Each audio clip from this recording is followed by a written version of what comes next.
It was a typical evening shift at the Five Guys, located in a quiet suburban area. The restaurant was surrounded by a gas station, a grocery store, and a dimly lit parking lot. The weather had been chilly all evening, with light drizzle adding an eerie touch to the atmosphere. Outside, the streets were quiet, save for the occasional car passing by. It was the kind of night where everything seemed just a little too still. I'm in my early 20s, working my usual shift. I take my job seriously. I like to keep to myself and avoid trouble. I'm the type of guy who doesn't like to stir things up, just going through my day with my head down, doing the best I can. Lately, something had been bothering me though. For the past few days, I had been getting these strange calls from a no-caller ID number. Every time I answered, there was nothing but silence on the other end. I figured it was a wrong number or some prank, but it still gave me an uneasy feeling. Then, at home, things got weirder. There were knocks at my door at odd hours, but when I checked, there was no one there. I told myself it was just paranoia, the kind of thing you convince yourself isn't real. Still, it didn't sit right with me. That night, everything felt like it always did. Busy customers ordering food, the familiar smell of burgers and fries in the air, and the hum of the kitchen in the background. But then, he walked in. A man in his mid-40s, dressed in jeans and a dark jacket. His hair was unkempt, and his eyes seemed empty. He didn't look at anyone, didn't make a move to order anything. He simply walked in and sat at a table in the corner, staring into space. Time passed.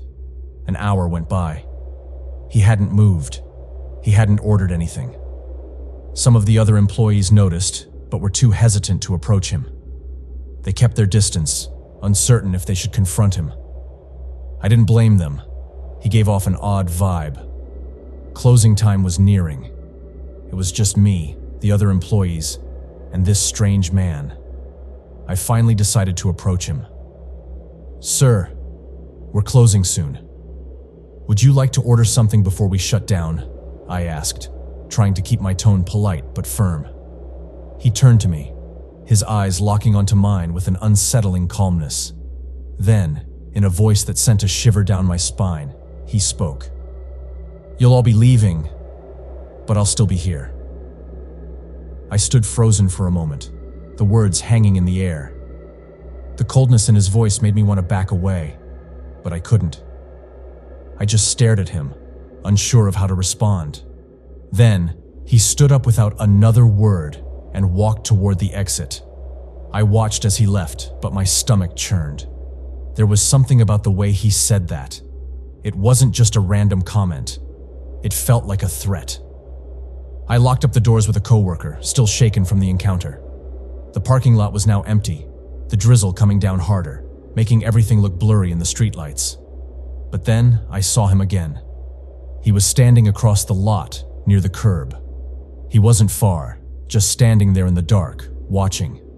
At first, I thought he might be waiting for someone, but the way he stood, the intensity in his gaze, he wasn't waiting for anyone. I felt my heart race. As we approached the car, he began walking toward us, closing the distance in just a few steps. My coworker tensed up, but the man didn't stop. He got too close. He leaned in slightly, his breath cold in the night air. "Your time is running out," he whispered, his voice low and deliberate. A chill ran through me, my skin prickling with fear. I took a step back, but my coworker stepped in between us, forcing the man to back off. Without a word, he turned and walked off into the dark, his figure quickly swallowed up by the shadows. I felt shaken to my core. I wanted to brush it off, tell myself it was nothing, but I knew better. Something wasn't right. I went home that night, trying to shake off the feeling that had settled in my chest. I told myself it was just a strange encounter, nothing more. But I couldn't stop thinking about the man, about his words. At 3 a.m., I was woken up by a loud knock on the door. My heart raced. I froze in my bed, unsure of what to do. I didn't move, didn't make a sound, just listened to the knock echo through the silence. I slowly got out of bed and approached the door. My breath caught as I peered through the peephole. It was him. He was standing there, motionless in the darkness. His face was barely visible, but I could tell he was holding something in his hand. I couldn't see what it was, but the shape of it made my blood run cold. I backed away from the door, my heart pounding in my chest. I immediately dialed 911. I told them what was happening, my voice shaking as I explained everything. By the time the police arrived, he was gone. No sign of him. No footprints in the wet ground. No sign of forced entry. It was as if he had never been there at all. The calls started again. But this time, it wasn't just silence. I heard whispers. Low, almost inaudible voices. They weren't clear, but they felt like a warning or a threat. I couldn't escape the feeling that someone was watching me. I saw glimpses of him at the bus stop, across the street, in the shadows. Every corner felt like a trap. Every movement around me felt deliberate. I couldn't stay in this place anymore. I couldn't live like this, always looking over my shoulder, wondering if he was out there, waiting for me. I quit my job at Five Guys. I packed up and left the city, hoping to escape the fear that had gripped me. But as I drove away, one question remained in my mind. Was I truly free?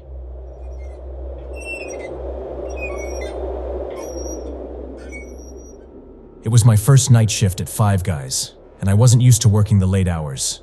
I was usually a day shift guy, used to the buzz of the lunch rush, the constant stream of customers, and the friendly chatter in the kitchen. But tonight was different. The weather was chilly, a light drizzle hitting the windows as the wind blew through the quiet suburban streets. The gas station next door was almost empty.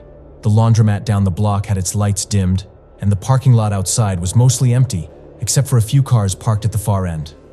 As I clocked in, there was an unfamiliar tension in the air. The restaurant was quieter than I'd ever remembered.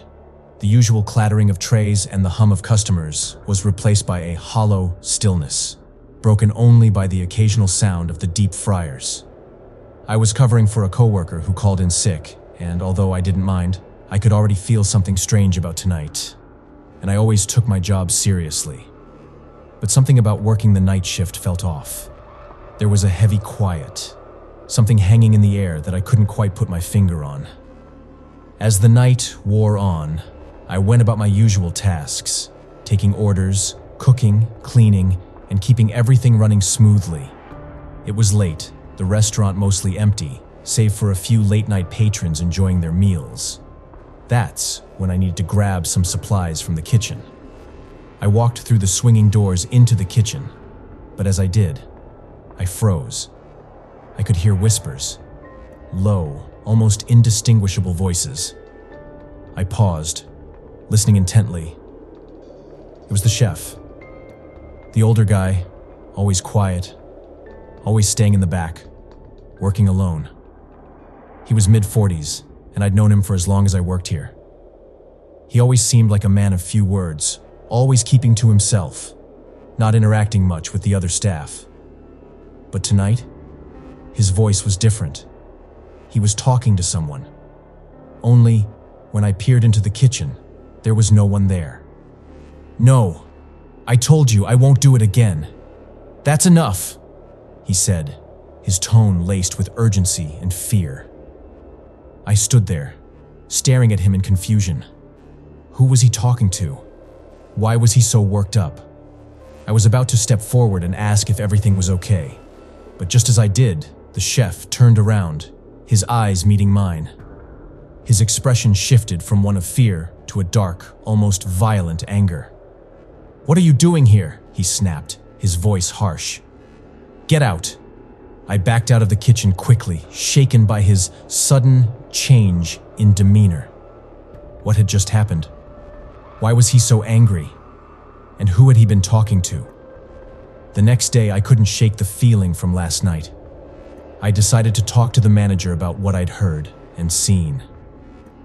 I was unsure if I was overreacting, but I felt like I needed to mention it. I told him everything. The whispers, the strange way the chef had acted, and his outburst. The manager, however, seemed more concerned about something else. After hearing me out, he decided to review the CCTV footage from the previous night to see if there was anything unusual. When he called me into his office later that afternoon, his face was pale. "The footage is missing," he said, his voice sounding far more serious than I expected. "What do you mean missing?" I asked, my confusion growing. "The system shows footage up until 11 p.m., but after that, nothing. The rest of the night is completely wiped. It's like the system just stopped recording." I felt a chill run down my spine. This was odd.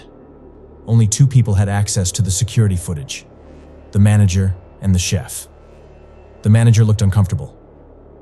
"I'm the only one who can delete the footage, and I didn't touch anything. But the chef had access to it as well." I stared at him, the weight of the situation starting to sink in. Could the chef have deleted the footage himself? Or had someone else done it for a reason? The next day, the chef didn't show up for his shift. We figured maybe he was just sick or something. But as the days passed, the chef's absence became more concerning. The manager called him, but his phone was off. We tried reaching him, but there was no word from him at all. After a few days of no contact, I decided to take matters into my own hands. I wasn't going to let the mystery hang over me any longer. I asked a coworker if they wanted to join me, and together, we decided to visit the chef's apartment. When we got there, the door was slightly ajar, as if it had been left unlocked in a hurry. I pushed it open, calling out for the chef. The apartment was empty. Completely empty. The place looked like no one had ever lived there. The bed was gone, the fridge was unplugged, and the living room was bare. No furniture, no clothes, no personal belongings. It was as if he had vanished overnight. The apartment was eerily cold, and there wasn't a single sign that the chef had ever lived there. No pictures on the walls, no personal items scattered around. It was as if he had simply disappeared. Back at the restaurant, I couldn't stop thinking about the chef. What had happened to him? What was he hiding? Or was he running from something or someone? That night, after locking up the restaurant, I was about to head out when I heard it. The faintest whisper, just like the one I'd heard in the kitchen the night before. I froze. It was coming from the kitchen. I slowly turned around, my heart racing in my chest. But there was no one there. The kitchen was empty. It was just me in the dark, the silence pressing down on me. As I stepped outside, a chill swept over me, and I could have sworn I heard someone whisper my name. It was soft, like a breath in the wind. I glanced around, but the parking lot was empty, and no one was in sight. I jumped into my car, locked the doors, and drove away. But I knew one thing for sure.